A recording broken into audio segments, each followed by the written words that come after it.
back to the channel. I'm really excited today because I think I found the Holy Grail.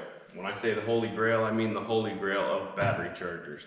If you're anything like me, you have a battery charger that's probably been made in the last 15 or 20 years. And they have microprocessors in them that take it upon themselves to judge the condition of the battery and decide whether or not it's safe to charge. I think that probably 15 or 20 years ago, the government got their fingers in the battery charger market and decided to make them, for a lack of a better term, foolproof. That might be okay in a lot of cases, but for somebody like me who deals with a lot of batteries, these things really are infuriating. They're not fast. Sometimes they'll just flat say no, they won't charge it. They're just a real total pain in the butt.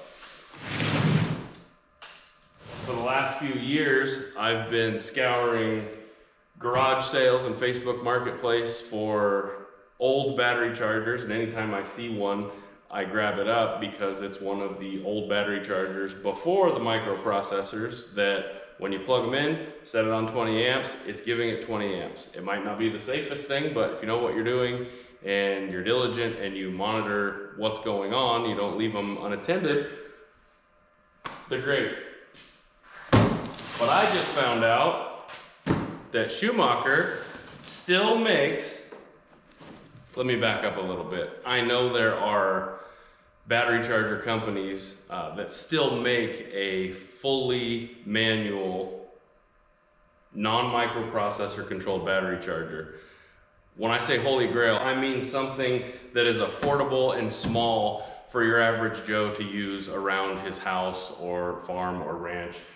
Or whatever. I actually have one of it's made by Associated battery chargers, and it weighs about 100 pounds, and it is very, very nice. We use it down at our shop that we own, and it works great. However, it's $1,000. This is about a fifth of that, and I can just tell right away this thing weighs more than the battery that I'm gonna try to charge. This stupid thing doesn't have much in it.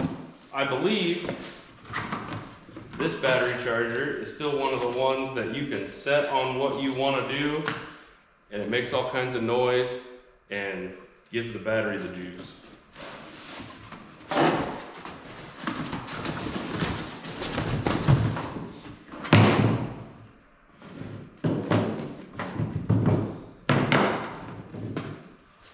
I can already tell I'm really excited.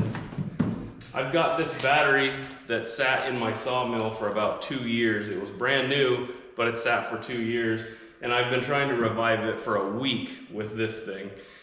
It tries for a couple seconds, and then it says it's a sulfated battery, and this thing is supposed to have a sulfate mode where it takes 24 hours and it gives it a bunch of jolts here and there and tries to recondition it. I've tried that cycle a few different times, and the next morning it always just says bad battery. So we're gonna go old school on it and see if we can't bring it back to life.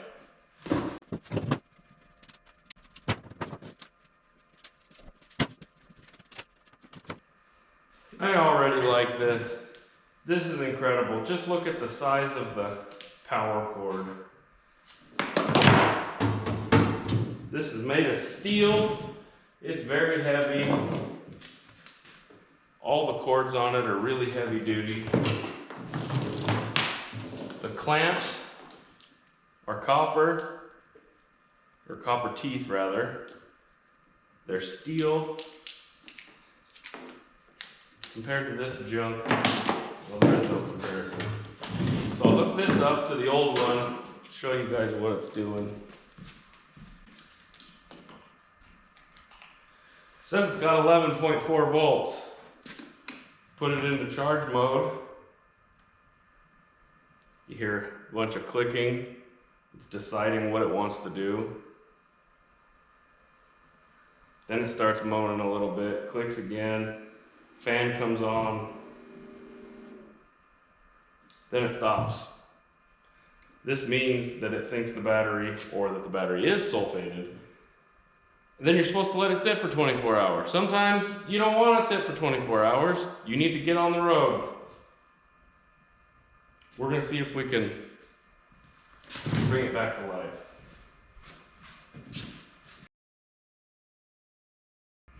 So, we've got 12 volt, 10 amp, 25 amp, 50 amp, 250 amp for jump starting, and then it also does 6 volt at 25 amps. I think we're going to start out with 50 amps. Maybe this thing's got enough juice to boil it.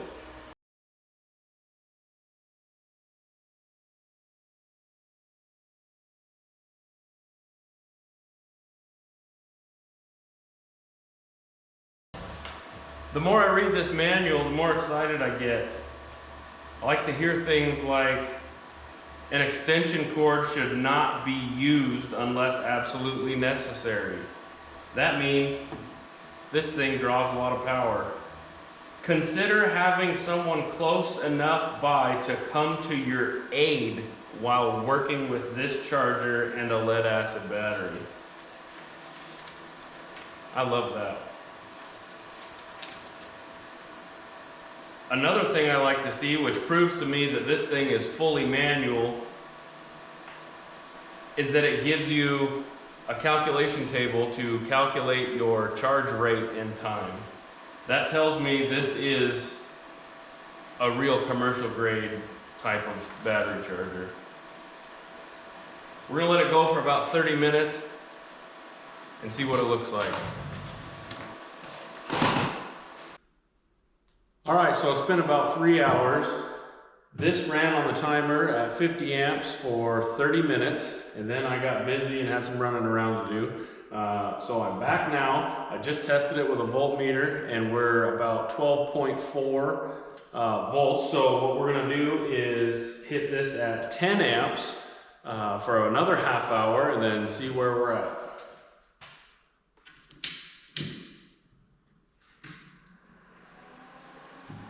All right, it's been 30 minutes on 10 amps. It says it's 12.6 volts. We are going to switch from this back to the microprocessor unit because it'll tell us the voltage and the percentage of capacity that's in the battery and tell us the overall condition. It's just a little bit warm to the touch, which in my experience is a good thing.